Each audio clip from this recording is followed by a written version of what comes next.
just be stuck in a pen. After all, you only got 5 nights at Freddy's. Is this where you wanna be? I just don't get it. Why would you want to stay 5 nights at Freddy's? Is this where you wanna be? I just don't get it. Why do you want to stay 5 nights at Freddy's? Well, that's me. Huh, alright.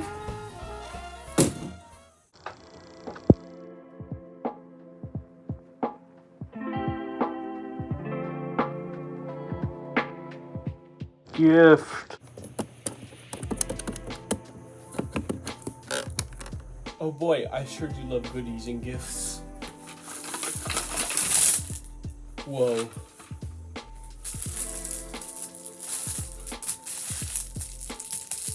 So many butterscotch.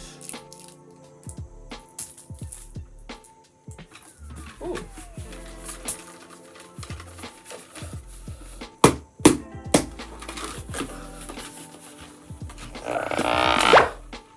Ah, a gift. Huh? Hello, are you here to give me my gift? Connection terminated. I'm sorry to interrupt you, random stupidity, if you still even remember that name. But I'm afraid you've been misinformed. You are not here to receive a gift. Actually, you're here to review the FNAF movie because you forgot to a year ago, you dumb bitch. Let's get to it.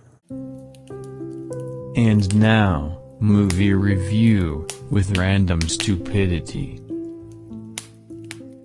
The old man's right. We're finally doing Five Nights at Freddy's. Now, this movie is, at this point, a year old. And, listen, I'd like to say that I'm, quite the Five Nights at Freddy's fan. This is underselling it. You should see some of the other shit. If you're new here, you don't even fucking know. But listen, if you know, you know. I'm a FNAF fan. Could you tell by the intro to this video? Like, really? But yeah, I really enjoyed. You know, after waiting like 10 years for the movie, it was pretty damn good. And I saw it in the theater with my group of goons here. You know how it be. But I'm also like, I might seem a little hectic right now. It's because I am. It's like the day after Halloween. I'm recording this, and I had to deal with all the stuff with Don't Fear the Reaper getting up. Anyways, not important. Five Nights at Freddy's. I realized in these review videos, I never actually give a rating. I would give this. Listen, I'm biased as fuck. I'd give it a 10 out of 10. But if I'm trying to be slightly more unbiased, I'd give it. Whatever the hell's over 8.5. Not quite 9, but you get a 9. I'd give it that from a more critical standpoint. And listen, I know people are always bitching that it's just like this movie wasn't scary, or it's just like there's one specific scene coming to my mind right now, which is the fort scene, and it really pissed people off for no fucking reason. And the whole point of that scene is to show that the robots are just kids. Like they're just like, I'm sorry they don't want to go killing all the time. It's just like, God forbid they be a little comfortable. I don't know. Before I get really into it, I just had to say that because it's such a gripe I have.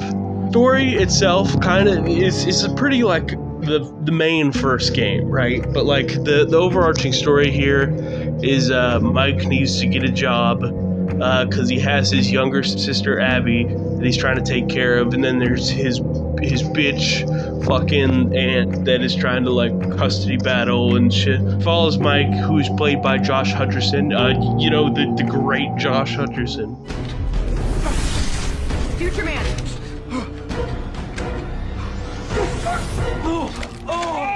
Don't go into this movie expecting it to be super gory. if you are a hardcore FNAF fan, you are going to love this movie.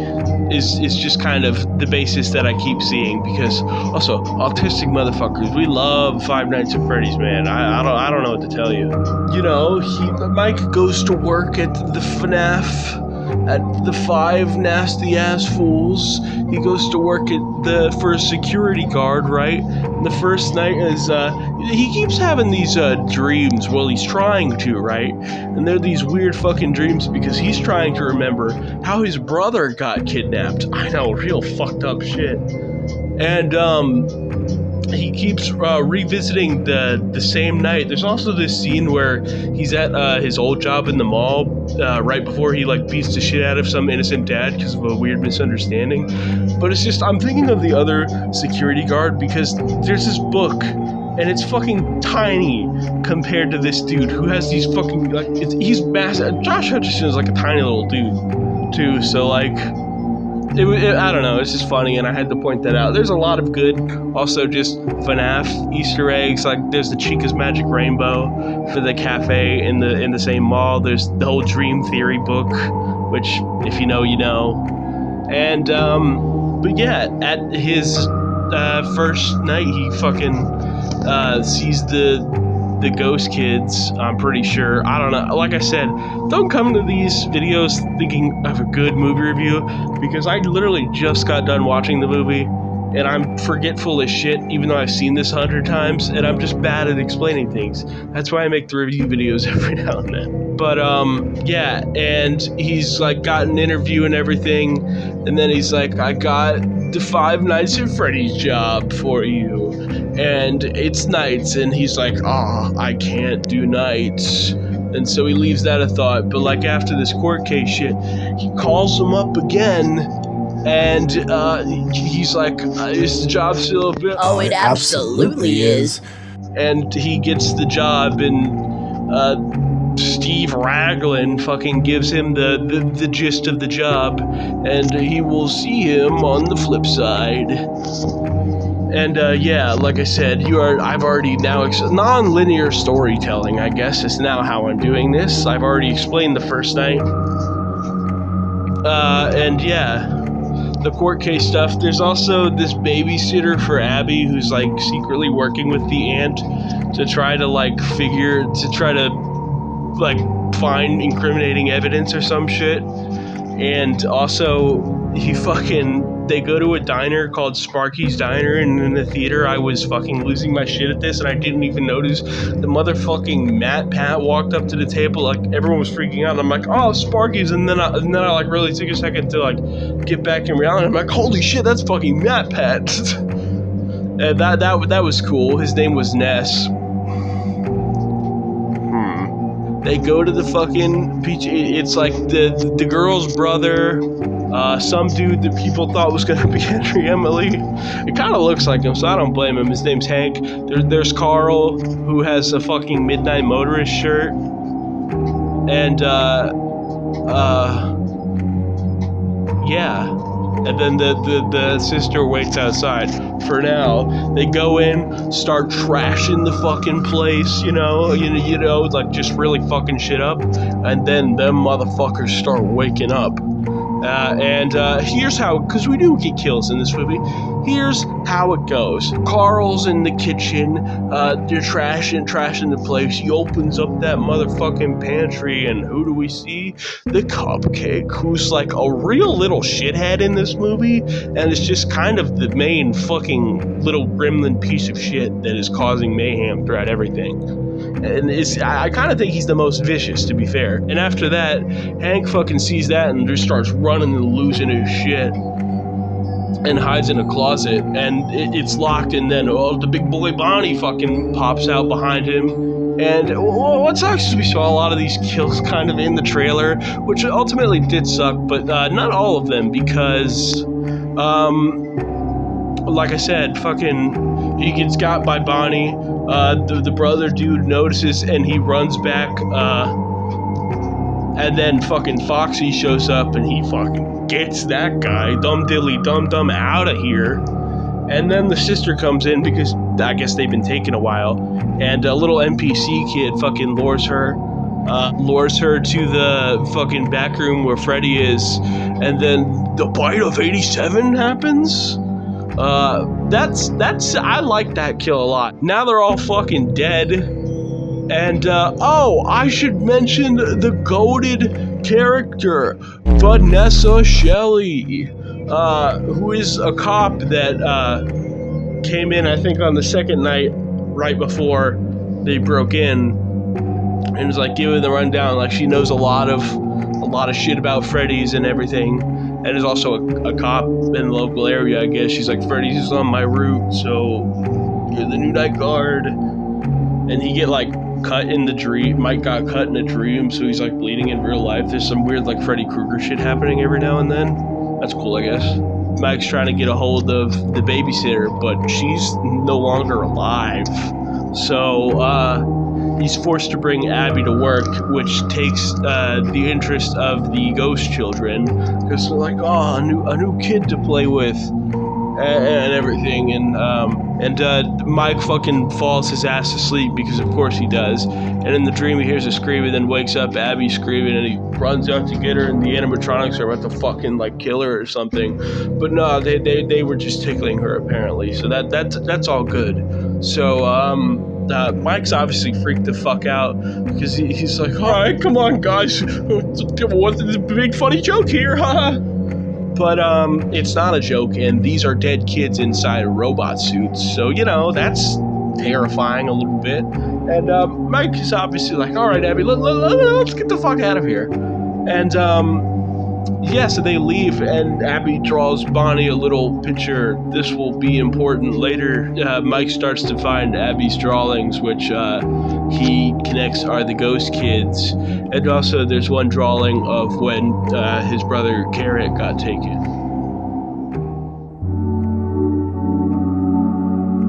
Garrett! And Mike confronts Abby, who's, I gotta say, just extremely autistic coded, and this had to be on purpose, which is very fitting for FNAF, I'd like to think. So, you know, that's cool. And, like, he confirms, like, what are your friends? Oh, they're ghosts. Oh, okay.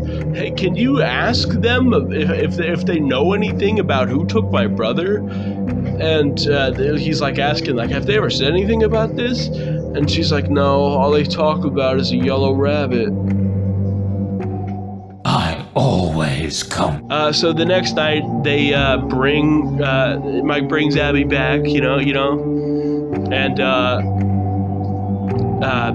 fucking Vanessa is there, and she does not like that Abby's there, but, like, she fucking knows that they're haunted now, and also Vanessa knew this too, so they're just, like, having a fucking conversation about that, and Vanessa does not like that Mike has brought her here, but they go about it anyways, so, you know, this inevitably leads into the fort scene, but not before we get our first mention of Springlocks from, I believe her name's Ella from the books. My FNAF knowledge is really bad these days. But yeah, Abby gets, like, electrocuted by Bonnie's guitar, falls, and then that kind of leads into the fort scene. No, the fort scene happens first, sorry.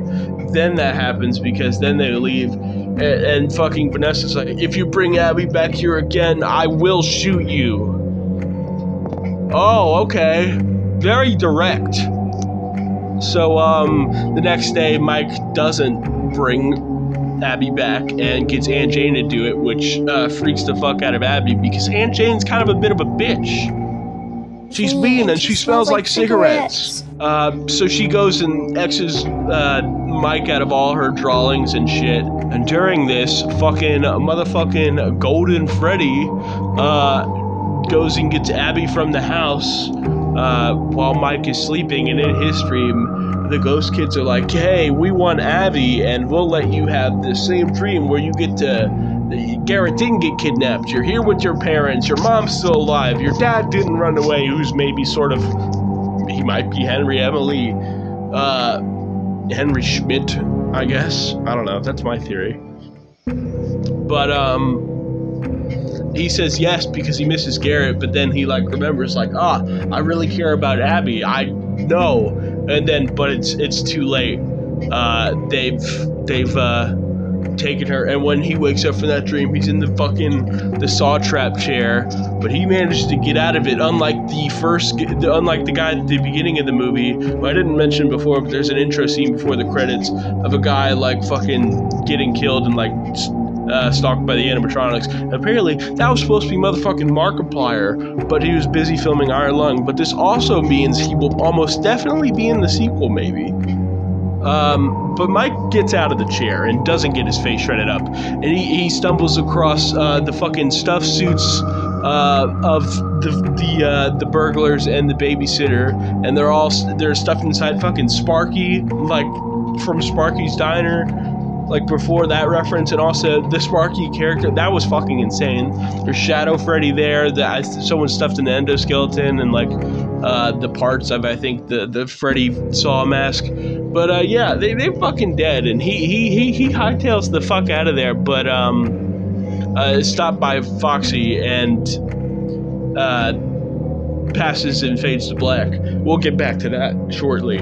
And Cold and Freddy and Abby need to get back to the pizzeria, so they get a taxi, and who the hell do you think's driving that? Motherfucking Corey Kenshin. This is the last time we saw this motherfucker till he's gone. He's off the internet now. People spot him apparently every now and then. He's doing his own thing. Man probably needs a break. Leave him be. But it was cool that he was in this along with Matt Pat. So there's also other YouTuber cameos. I know fucking Razbowski, DA Games, Dawko, 8-Bit Ryan, Fusion Z Gamer, and some others that I'm probably forgetting off the top of my head. But yeah, they get to Uber, and then Mike comes to, and he is getting patched up by Vanessa, and she goes ahead and drops a big fat lore bomb on him. So I got some bad news. The animatronics are going to stuff your sister into a suit. I'm the daughter of the killer. Oh, also, that killer killed your brother, and I took his plane as a kid. So now you have a personal grudge, and probably more reason to hate me. And so Mike takes the cop car and fucking speeds there. And he tries to sneak around, and he slowly gets to Abby. And Chica's about to fucking stuff her in a suit, but Mike saves him, fucking tases that bitch. Then they get out of here, but not before Mike gets fucking attacked by the cupcake again, because that motherfucker is just a little shit. And Abby hides away from Foxy in a ball pit with some really fucking cool shots of Foxy that also reference some stuff in the books. And Mike runs out, but the doors open and a motherfucking yellow rabbit pops up, baby. William Afton is here, and he looks fucking dope. I love the Spring Bonnie outfit. I love that it's like half fucked up on one side. It's just like, I think the second movie is going to have a lot of flashback stuff, which I'm really looking forward to seeing. I wonder if we'll see how the fuck that happened. But I'm really looking forward to it. They are, like, as a film, they, like, just started filming, and they are making all of the animatronics. That's insane. So that's extremely exciting. But, yeah, there's like a little showdown between, William and Mike. Mike loses because, holy shit, Matthew Lillard's already, like, tall as shit compared to Josh Hutcherson, who's, like, pretty short. Like, no offense, but he is. But, like, the added suit is fucking... It's intense. And I just love the fact that Josh Hutcherson had to stare that damn thing down as it charged at him. That would be terrifying. But, yeah, he's like, he confirms, like, first I killed your brother, now I killed you, skibbity, my friend. And then he, gets stopped by Vanessa, who they have their own, little talk, and, it ends with him stabbing the bitch as he tried to go for Abby. So Abby's okay, but Vanessa, not so much. She's stabbed, and she kind of ends up in a coma. But we're still here with Mike and Abby against William, and he fucking orders the animatronics to get up, and they do, and they start to go. But then Abby draws a picture of what really happened. Her autistic drawings show that William Afton killed the kids. There's no way you saw this coming, but that's what happened. And they turn on William pretty damn quick. And what's funny enough is the Cupcake delivers the final fatal blow when he fucking jumps onto him and like straps some fucking piece off of his suit. The spring locks go in. That was cool to see. And he starts bleeding out, and then they drag him back off into the safe room. So, or like a supply closet, I think is more what it looked like there. And then they escape Freddy's, and then we kind of end with a nod between between Abby and Mike, just like, yeah, what's 5 more nights? Get out! But yeah, that was 5 Nights at Freddy's. I hope you enjoyed my fucking chaotic rambling of a review, and I'm sorry it took so long to get to this. I've had some of the worst past year of my life, but that is not relevant right now. I hope you enjoyed this video, and I'll probably do more reviews soon. I have a movie list of ones that I want to cover, but I really wanted to do this one, and like I said, Halloween just passed again, and I went out in my Henry Emily costume, so I wanted to have that bit at the beginning. But, yeah, that's about it. I'm Witch for Random Stupidity, and I'll see you guys next time. Bye.